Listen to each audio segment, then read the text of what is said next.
Lewis, the Athletic, ladies and gentlemen, covers the Vikings in fantastic fashion, is a card-carrying member of the Love Covenant and of the Friday Football Feast, the Friday Football Feast grouping. And what is happening to you right now? I mean, I just saw you running. Okay, so you were running, and it was your gait was strange to look at, but it's okay. It was not. What does that mean? It was not of the Usain Bolt ilk, but that's okay. You got in here and you shook hands with 3 people. You kissed 5 babies. You slapped the backs of 4 people and picked all of their pockets, and then you put the headphones on and you complained about them. Good morning. And good morning. Wait, is he number 2? Yeah, for headphones, yeah. So we're right here. What do I have? I have the wrong microphone? Well, wrong. if you were to take your swanky little Starbucks drink and move it from the headphone thing, you probably turned it down a little bit. You okay? I'm great. Good morning. No, good morning. No, it was like the highway, the way it was blocked off, it was like the best defensive construction I've ever seen. You couldn't get off from where I was, so I was frustrated. I was ready to get here. I've been ready to talk to you for like 3 weeks. Mm-hmm. So no, I'm good. I'm happy to be here. At Alec _Lewis via the tweet machine. If you follow him as 9 to noon does, and Charch. Good morning. Good morning. Hi. Do you want to take a contrarian opinion about this? The big storyline on this game is their defensive line, the Giants' defensive line against the Vikings' offensive line, and how the significance of that particular matchup, which has been our key talker on and off all morning. You're talking about the Giants' defensive line against the Vikings' offensive line? Yes, if I misstated that, I apologize. No, I think to me, the 2 most interesting matchups are, that is a big one, but the Giants secondary full of guys whose names you probably never heard of. Right. They just signed Adoree Jackson as like a starter, 6 days ago. Yeah, and Deonte Banks is a 2023 first-round pick who the Vikings brought in. They were interested in around that draft. But the Giants are essentially expecting this guy to be a number 1 corner, and you talk to certain people, and I'm not sure he's ready to do that, and so you have him possibly matching up against Justin Jefferson. If they want to go double coverage, then Jordan Addison's probably going to have one-on-one. So that's an interesting matchup to me. And then, really, I have a hard time thinking the Giants are going to be able to handle Brian Flores at all. I think, between the versatility of Jonathan Grenard, Andrew Van Ginkel, Patrick Jones on the interior, Dallas Turner, and then Ivan Pace, who I don't think, for as good as he was last year, I don't think we're talking enough about what this guy could do in the second year of Brian Flores' system. I agree. With as many stunts and games as they're going to use this year that they didn't use last year. When you have Danielle Hunter, you probably can't get as versatile as you want because of just the way that guy attacks. And so they used stunts, I think, 23% of the time last year, which was like bottom third in the league. Yeah. I expect that number to be near the very top. So I don't know how the Giants' offensive line and their front is going to be able to handle Brian Flores. And that's really, to me, where you could just wreck the game right there. All right, this brings up a great topic that we haven't spent time on yet. Dallas Turner making his NFL debut. Normally your first-round pick is that's all we talk about, but we really haven't touched on this much, and I don't feel like that's been something Viking fans have been talking about a lot. What do you expect in terms of snap count for him in his first start? And then in terms of just effectiveness, and what do you reasonably want to see out of him here? At least some of the time he'll be matched up probably against Andrew Thomas, who's a good lineman. What do you want to see from Dallas Turner in this one? Yeah, it's so interesting. Like you said it, we haven't talked about him a ton. I think that, when you draft a quarterback in the same round, then obviously the conversation is going to be there. But earlier this week when Brian Flores talked to the media, that was the one thing I really wanted. Was what is the role going to be for this guy? And Brian Flores obviously is not going to tell me the snap count and the role and where he's going to place them. But I do expect Jonathan Grenard and Andrew Van Ginkel to start the game at edge. And then Dallas Turner will probably mix in on third down packages and then with the second pass rushing group. Brian Flores also did say he's going to ride the hot hand. So if Dallas Turner is just exposing probably not Andrew Thomas, but whoever's on the other side, and there are a bunch of guys whose names I don't really know on the offensive line for the Giants. Illuminor. Yeah, Illuminor. They've got Evan Neal, who I think was a first-round He was a first-rounder, yeah. So I that's one of my fascinations with this game is how Dallas Turner looks. Obviously, you start with Sam Darnold, and then the run game specifically, and then can they not turn the football over? But Dallas Turner, for me, that's very high on the list. But don't you believe Van Ginkel and Cashman should provide more range and coverage ability, not only in the flat but over the middle? I mean, the Vikings are going to increase their use of man coverage, but how much?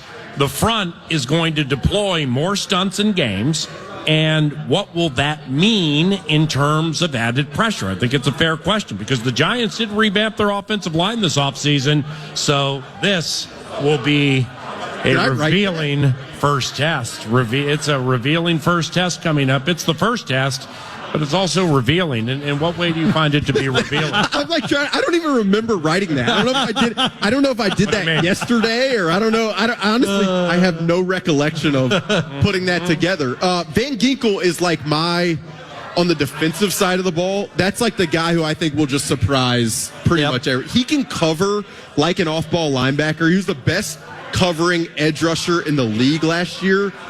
He knows Brian Flores' system so well. So that guy, I think Vikings fans, I would say, you guys listening to this, you guys here at Buffalo Wild Wings are going to be very like, holy cow, this guy is always around the ball. He's everywhere. I've told you this before. But I can't wait to watch it. I spoke to a Dolphins executive right after they signed him. He's like, that guy was my favorite player on the team. How is Stephen Ross? Did he get through that whole thing okay? You guys, I was on his yacht. I was on his yacht this summer, and we were just talking. No. Applying cocoa butter to each other. Why do you got to go there? I mean, sure.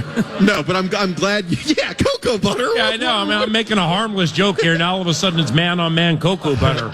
What's wrong with that? No, I agree. I'm sure Stephen Ross. I tweeted. Actually, the day I was with Stephen Ross on his yacht, Brady was not there. I think that was one of the days that Tom, we'll call him, was practicing his commentating ability. So no, I'm I know you just read off my defensive preview. Thank you for doing part of it. But I am. I mean, this defense. I wrote this also in there. But I think if this Vikings team surprises people nationally, a major reason why will be Brian Flores' defense in year 2 with a lot of the experience and the savvy, specifically on the back end. Like Stephon Gilmore and Harrison Smith being teammates with all that they've seen football-wise is something we'll probably talk about down the line. Okay. However, and this has been kind of a common thread during the feast today, too. Alec Lewis, The Athletic, theathletic.com, Buffalo Wild Wings, Oakdale. Good morning. Gilmore and Griffin, okay? And it's fair to wonder at this stage of their careers, and Shaq is off an injury, they're gonna find ways to go max protection and make sure these guys can run.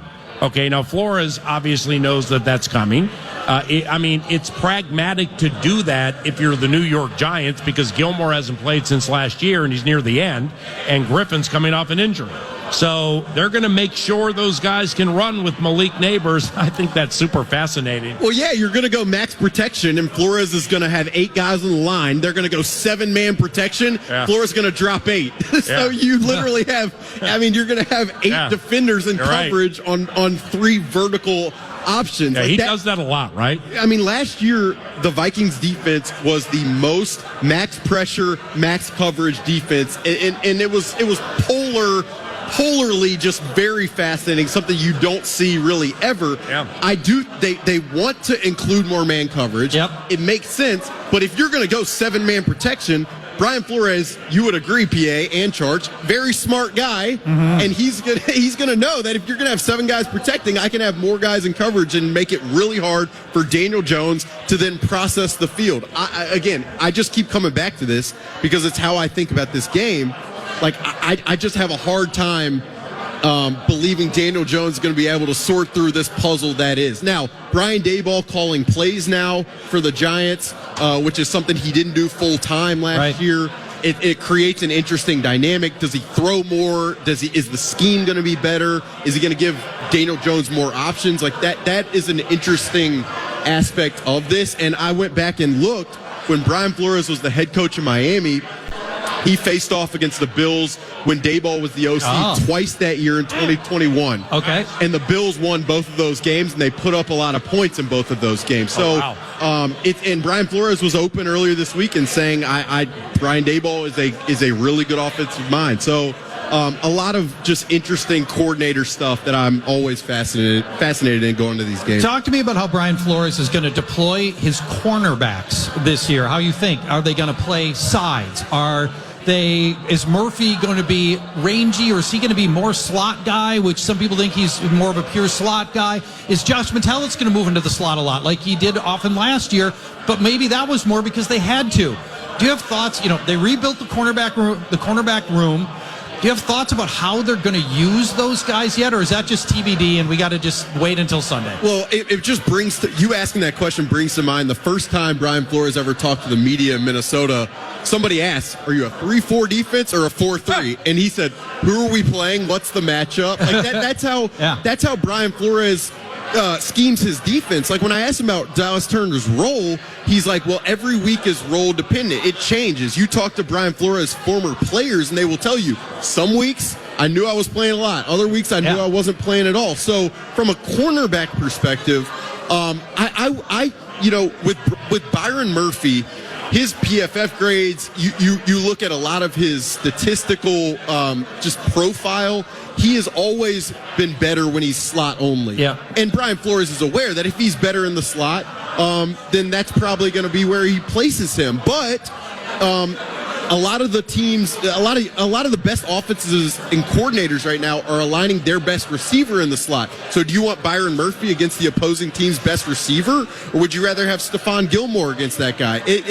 These are the questions that they sort through internally that I am way too inexperienced and too lacking of a football mind to kind of figure out. You're playing fast right now. And am I? Yeah. And what's impressive is you thought you were going to be late.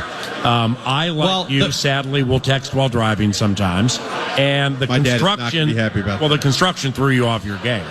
You're back, right? The whole thing's back. You're back. Team's back. Buffalo. The whole thing's back. At Alec_Lewis. We would be remiss to go through an entire radio show not bringing up Justin Jefferson. I mean, how about that? He's 101 yards or 111, something like that from 6,000. He's going to get that. I mean, Justin's sitting on a bunch of records, NFL immortality type stuff. Harrison Smith is sitting on an immortality type record with a half sack, so on and so on and so on. But with Jefferson and their corners and their rush, like, what do you expect from Justin in this game? I expect him to torch their defense, kind of. I mean, a new quarterback in the mix. Yeah, look, Sam Darnold, that is the atopic, that is the most uncertainty, that's the most interesting aspect of what I will be looking for Sunday in New York. But Justin Jefferson, I regardless of who's throwing the ball, even if he's being double teamed, even if it's Deonte Banks and Cordell Flott or Jason Pinnock or whoever these guys, I don't really know. Tyler Nubin from the U. Nubin is a good player, but Justin Jefferson is going to get open. He's going to beat them down the field, and I expect the Vikings to take some big shots down the field. Like in training camp practices, that was the one aspect of Sam Darnold that really stood out. Like he was unafraid to rip it down the field, and he was accurate when he did that. So maybe early on, it's a little bit of a feeling out process because the Giants' defensive coordinator, Shane Bowen, comes from Tennessee. It raises questions. Did he call the defense, or was that Vrabel? Right. Did he create the scheme, or was that Vrabel? So what does Bowen's scheme look like? Tennessee was very versatile in their coverages. They played man, they played cover 3, cover 4, cover 6. They will mix it up. So early on, if it's a little bit of a slog or kind of a slow integration of this season, I think part of that might just be Kevin O'Connell and this offense figuring out what they're going to get to certain looks. But in the end, I mean, to the question, PA, you asked, Justin Jefferson's going to do what he does, whether you're double teaming him, triple teaming him, whatever. We're excited about what Aaron Jones brings to this team, and it's going to be the most dynamic running back we've had since Dalvin Cook was really at the height of his powers. Before I got here, really. But maybe. But this offense still goes through Justin Jefferson. You don't pay him the money you did. With the talent he's got as the best receiver, you simply have to get him looks every game. And I feel like with Kirk, he was so polished. He did such a good job of getting so many players involved. You know, he could go through his progressions and find his third guy. You know, he could find Addison, he could find Hawkinson, he could find Brandon Powell, you know, whoever, right? But with Sam, I don't feel like he's at that level yet. And I feel like if he's going to be more of a 1-2 read guy, Justin Jefferson's going to be the first or second read most of the time. Well, there were days out in training camp where he's like, who'd he just throw to? Justin. And then the next play, who'd he throw to again? I think that was Justin. Yeah. And then who'd he throw to? And it's like, he's just, I mean, it's a savvy move. You get the guy touches. But you mentioned Aaron Jones, and I harped on this last year, like, relentlessly, and I'm going to do it again. But I think for Justin Jefferson to maximize his skill set and for this offense and Sam Darnold to be placed in the most optimal situation, the run game is essential. It is important that they stick with it. It is important that it's schemed well, that it's blocked well, because you can't. I have a hard time believing that Sam Darnold can thrive in the 3rd and 7, 3rd and 8, 3rd and 9 drop back world. I mean, to me, you have to be 3rd and short, 2nd and short. Put yourself in premium situations, and that was in the back half of his best kind of stretch of his career, Sam Darnold, in Carolina in 2022. When he relieved Baker Mayfield for that stretch. Yes. I talked to Ben McAdoo about that time, who was the OC at that time. Wow. And Ben said... Nice job tracking down Ben McAdoo. Ben's with the Patriots right now, helping develop Drake May. And how is Gerard Mayo? Yeah, but Ben said to me that was some of the most fun I've had in my entire career was working with Sam Darnold those last weeks of the season. Part of the reason they had so much success, and Sam did, was because they were running the football effectively to make things a little bit easier, and Sam understood that. So,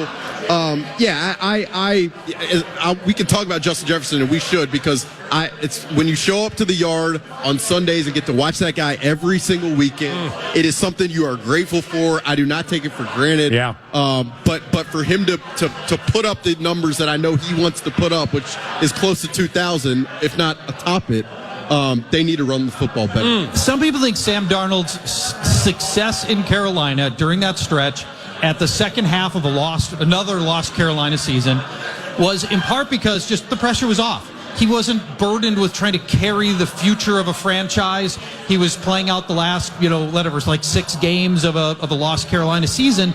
And, now it feels like he's something in between what the Jets wanted him desperately to be, what Carolina originally traded for him and wanted him to be, which, like the future of our franchise, the quarterback of the future. That's not where people think he is here in Minnesota, is the future of the franchise. That's J.J. McCarthy. And yet he still has the pressure of being a starting quarterback. Do you have any thoughts on that element?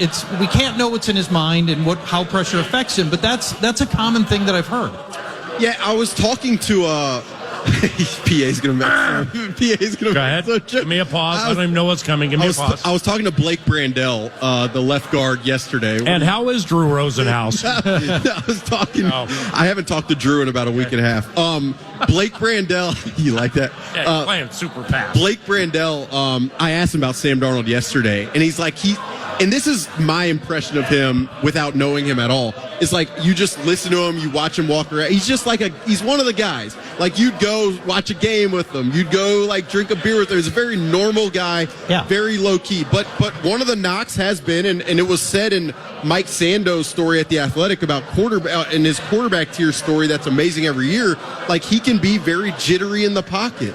And so, I mean, this is the first game of a season where he is starting again in a place that he has obviously played, in a media market that obviously gave it to him. I expect there to be a lot of nerves, and he's going to have to quiet those, and it's going to be, I talk about the run game and how that's on a little bit of the offensive line and the coaching staff, but Sam Darnold's play and his calm is also going to be on Kevin O'Connell and Josh McCown and Wes Phillips to put him in positions to where he doesn't feel the weight of the world, which is what I think he's felt for the last 5 years and the first 5 years of his career. And that's really the test of this coaching staff that will be on display this weekend and throughout the weeks to come. I brought that up Wednesday when chatting with a Vikings personnel individual. So how was Ryan Grigson? And I'm like, if Darnold, has the fidgety gene, stadium with which he's familiar, road game, just it's a new situation. I mean, he's had fidgety related problems, which you just said. And then where the conversation went from there is kind of exactly what you just said. Where now, let's hope, if you're a Vikings fan, that the feet don't get fidgety. He doesn't go to dancing. He doesn't come into the game in fractious fashion, and he's able to handle it with poise and with aplomb. But nevertheless, if that is a factor, the coaching staff that he has here, and you touched on it. I mean, really until this year, I guess I hadn't really talked to anybody about this, but like quarterbacks love having either their position coach and or their head coach be former quarterbacks. Yeah. I mean, I guess it really, really matters to a lot of them, but especially Sam. So you got Josh McCown. Okay, this is not Matt Rule in Carolina holding up the Tuscaloosa Cards, which he brought to the NFL. He brought the big cards to the NFL, where in like top left corner you have Adrian's Barbeau's, top right Ronald McDonald, E.T. in the bottom right, and a chicken wing in the bottom left. Okay, I'm like, what are we doing here? Are you kidding me? It's not Baylor. But anyway, so you got O'Connell into McCown. Okay, and what I was told was the belief is, because they've seen it, is that when stuff gets, like, there was something I saw on Twitter, it might have been at Alec_Lewis, where Darnold threw, it might have been a pick six, it was a training camp practice, threw it right to the guy, might have been Theo Jackson or somebody, and he bent over, hands on his knees, and he was super down over it. I'm down, and then that example was given to me about how he was coached up off that, and subsequently what happened after. So like O'Connell, McCown, then you got Wes Phillips, and Angelico, Chris O'Hara just keeps going. Do you think that's a factor in like keeping Sam Darnold even keel? Yeah, I mean, well, part of it in terms of them being former quarterbacks, like there is this baseline level that Josh McCown and Kevin O'Connell know very well, and it is that quarterbacking in the NFL is really freaking hard. Yeah.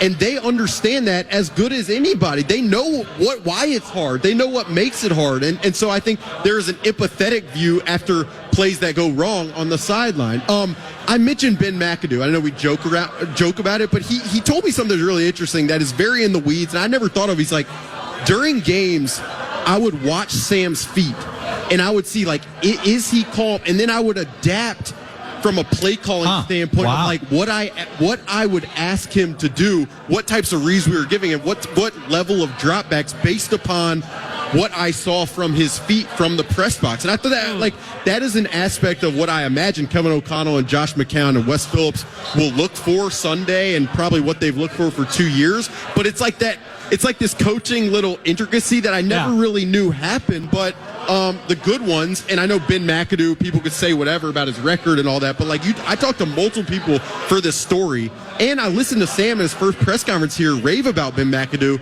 and the people I talked to for the story were like, Ben was as good at coaching quarterbacks as you'll find, and part of it was just an understanding of what they're going through on a snap-to-snap basis that I do believe both Kevin O'Connell and Josh McCown and Wes Phillips, all three of them are pretty in tune to. More on the Vikings season opener from East Rutherford, New Jersey, and MetLife Stadium when we return to Buffalo Wild Wings Oakdale on KFAN.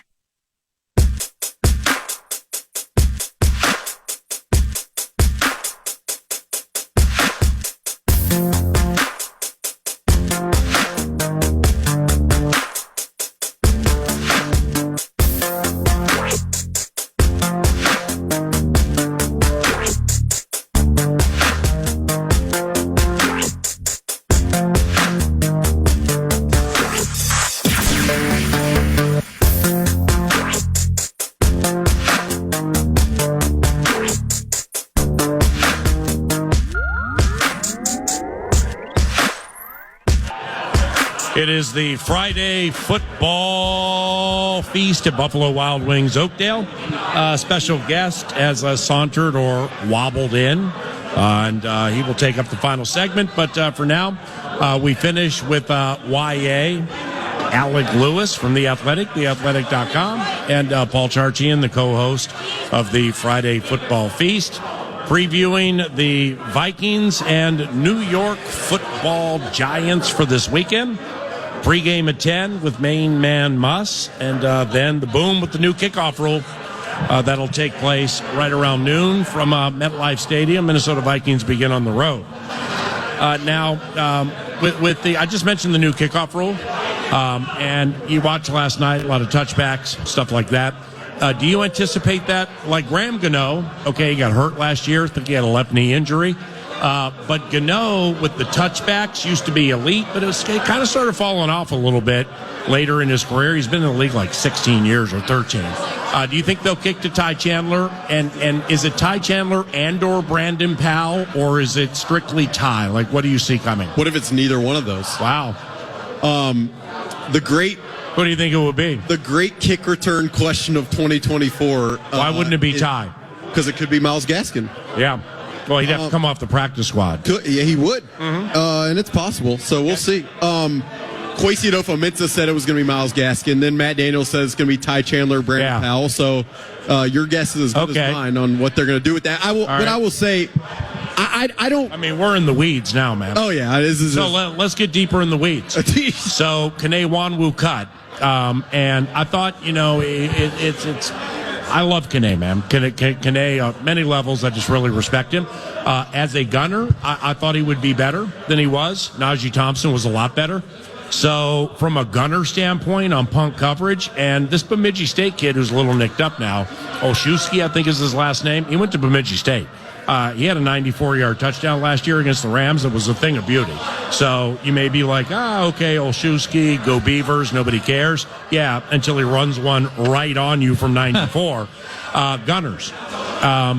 Like punt coverage with Ryan Wright and everything, it's the gunner situation has been really, really good here for many years with Marcus Sherrills into Najee Thompson and some in between. We're as in the weeds as we could ever. Really? Well, I know, but I mean, like, what do you think? Well, I think there's very much uncertainty at that spot. Without Najee Thompson, I brought it up. Like Chris Boyd was here the first year that I was here in that role. Pretty good. Jalen Naylor, I'm not sure if his do I expect him to play? Yeah. Yes, I expect him to play, but we'll see. Have you seen, like, in practice? Like, I've seen Jay Ward. Jay Ward would be a guy. But, like, part of me wonders, like, do you have a Caleb Evans as a gunner? Like, because what is his? Like, I don't even know what his role right now is. So, that's something that I would wonder. But back to the kick return thing. Like, there's been so much hype about this play, and I admittedly have not studied it as much as I should. But part of me just wonders if, like, either rules are going to have to be tweaked to force the kick even further. Rules are going to have to be tweaked to force the kickers and special teams coordinators' hands of putting the ball in play as opposed to touchback. Otherwise, like, I don't really. I think they compromise so much in some of the negotiations for this play that, like, there's just not enough of a benefit to putting the ball in the landing zone as opposed to just kicking out, and I feel like that's what we saw last night. Yeah. An easy fix would be move it to the 35. Yeah. Let's see what happens. I agree. Right now it's at the 30. Move it to the 35. Now, the Viking special teams coordinator, Matt Daniels, is aggressive by nature. Wouldn't you agree? Yes. Yeah. I mean, if it's 3, 4, 5-ish yards deep in the end zone and it's not this big pop fly, out comes somebody. Well, he also said something this week that was interesting to me. He's like, the players want to participate in the play. So, like, if you're just kicking out of the end zone every time, then you're kind of like leaving.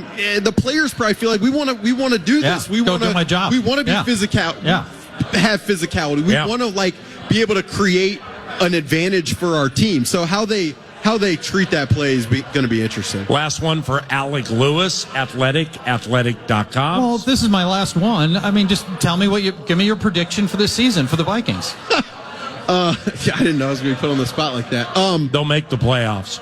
That's your prediction. Yeah. It's hard for me to do, like, game number, like they'll win 9, 10, 11, 12. This is a playoff team. If it stays healthy in the right spots, this is a playoff team.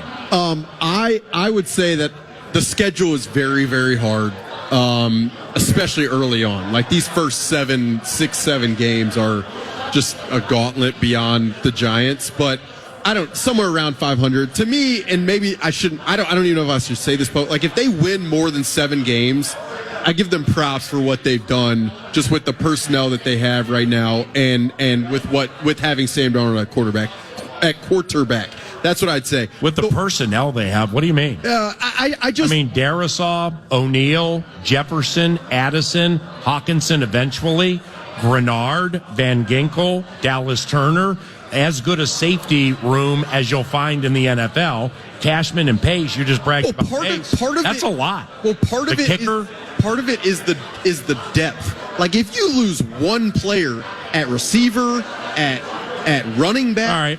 Well, what happens if the Lions lose Amon-Ra St. Brown? Yeah, well, of course, it matters everywhere. But I think the depth. If the Lions lose Amon-Ra St. Brown, they still have a stable of pass catchers at both at tight end and at running back, and they have. I mean, their offensive line, to me, like... you're right. There are reasons on the interior of the offensive line. Like, we don't know what Blake Brandel is going to bring. Mm-hmm. Ed Ingram has been a subpar offensive lineman. Garrett Bradbury, you hope he continues to progress, but he's also had injury stuff in the past. Jonathan Grenard has had injury history. Andrew Van Ginkel's had injury history. Yeah, good point. Blake Cashman has had injury history. Stephon Gilmore, Shaq Griffin, Byron Murphy have had injury history. So there's a lot of ifs there is what I'd say. But I'd expect them to be around 500. The biggest thing to me, it's so basic. Kevin O'Connell is 17-0 when this team breaks even or wins the turnover margin. So can you just be better at taking the football away and holding the football on offense? And if you can, then they will probably surprise people nationally. Being your best when your best is required in the high and low red. Great job. Thank you. It's fun. Thank you. It's good to be here. YA, Alec Lewis, ladies and gentlemen. Let's give him a warm round of applause for coming out here to Buffalo Wild Wings Oakdale. Final segment, 9 to noon, Friday Football Feast. After this.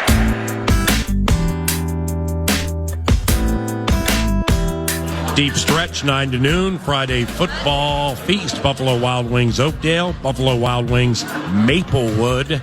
Next week, as the 15th season of the Friday Football Feast rolls on. Hopefully the Minnesota Vikings are 1-0 into that game. And having everybody else in the division lose, nothing personal, it's business. Be cool if the Titans beat the Bears. McVay beat the Lions. And Sirianni beat the Packers this evening. Oh, Chicago Bears. Speaking of the Bears, Lavelle Neal III, columnist for the Star Tribune, at Lavelle Neal via Twitter. He stopped by the Friday Football Feast. Hey! It's Wobble. It's Lavelle Neal III. You read him in the Star Tribune. He's a columnist and he's ballyhooed. What's up, everybody? Happy New Year, happy new football season, and bear down. Bear down, Chicago. Fall down, Chicago Beer. What do you think of the game against the Titans? I'm excited and I'm very nervous. This is a new era starting Chicago Bears football with Caleb Williams, a fortified offense, and an improving defense. Yeah. The Will Levis bit is going to be interesting against the Bears defense. One thing that's coming out of Chicago that has not been talked about is that Matt Eberflus, who is a disciple of the cover 2 defense, rush 4, drop back 7, it's blitzing. All right, he's got a new defensive coordinator, Eric Washington, who was with the Buffalo Bills.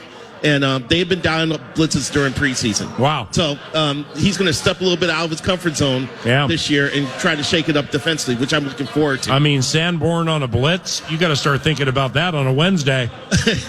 Well, I don't know if it's going to be Sanborn. It's going to be Kyler Gordon, one of the better slot corners in the league already. Yeah. But the other thing, too, is that I'm nervous because we got a rookie quarterback.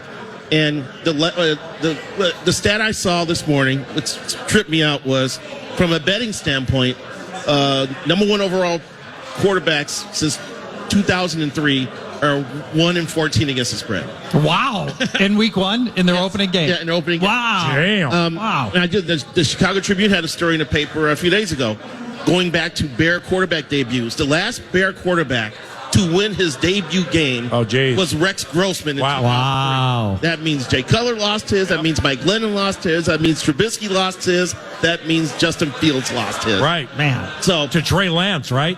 In that rain game? Yeah, that thing was nuts. Well, who won that? Niners or Bears? Bears won that. The Bears won. They upset. Yeah, that was the season opener. Yeah, so they upset the Niners. Justin Fields sliding into the end zone at the end of the game. It may have been home opener, sorry. But still, but it matters. Once again, it's just another nail in the coffin of the Bears quarterbacking history, which really doesn't exist. Johnny Lujack, Sid Luckman, everybody else is like a toss-up. Go ahead. Which week of the NFL season does Caleb Williams become the first Bears quarterback to throw for 4,000 yards? Oh, wow. Is it this year? I want it to be this year really bad. With those receivers, man, it might be week 15. Well, that's what I'm saying. Yeah, late in the season is a possibility. It is. It's on the table. Cole Kmet and Gerald Everett and a couple tight end bits throwing out of the backfield to Khalil Herbert and DeAndre Swift. It's possible. It's definitely possible. It is. That's right. Everybody's fired up just because we're not going to be patsies in offense. At least we're going to go down fighting. We got a running game. We got receivers to help the quarterback out. Offensive line, the center of that offensive line, interior offensive line. Coleman Shelton. Not healthy. Shelton. Going into the season. Shelton starting. Well, Ryan Bates, who they've loved for years, finally got him from Buffalo. He's banged up. Nate Davis, the right guard, is only plays in about 50% of his games. So there's some issues there. I'm not saying all of a sudden the Bears are going to become 13-4 and take over the division, but I like their chances of having a winning season. Speaking of issues, your baseball team just got swept by the Rays. Kansas City was punchless into the night, then all of a sudden lit up lively. Everybody got hot, including Salvi Perez. So here's Kansas City this weekend. Reagan's goes this evening, I think, against Zebby. What do you think? About the series. At this point of the year, the Twins have to stack at least series wins. They have to win every series going out. So that starts with they got to punch Kansas City in the mouth starting tonight and carry some momentum. It is a mess over there now with the injuries. Kepler landing on the IL, Buxton having a setback with his hip. This is going to be a weird spot for the Twins going later into the season because they are 5 games behind Cleveland. If they secure the wild card spot, which I think they're up by a few games. Yeah.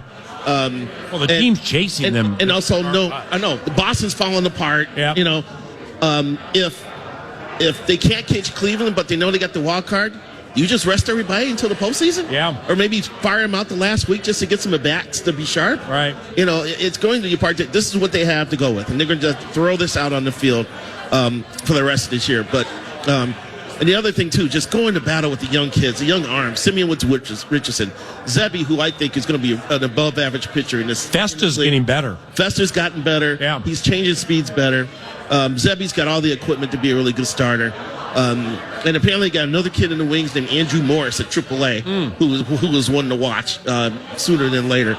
So they got some young arms coming through the bit here, but can they withstand the heat of the postseason race, man? Right. It depends. And, Royce Lewis is flipping out over having to play second base. It's just a lot of stuff going on with this team right now, and a lot of it's not positive. Hey, that was a treat you stopped by. Give me your best 30 seconds on this. How's Philly going to beat Green Bay tonight so we're all happy? They're going to torch them. They have one of the best 1-2 punches at receiver in the league. Jalen Hurts can run, and they're going to get in that Green Bay Packer ass and hang an L on them to start the season. Good seeing you. Let's go. Thank you very much, Charch.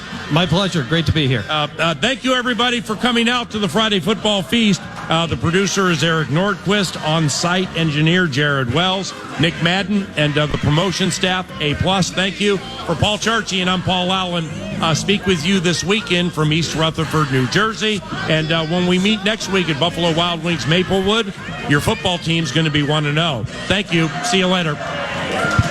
We lucky we got 'em. 9 to noon. Good time.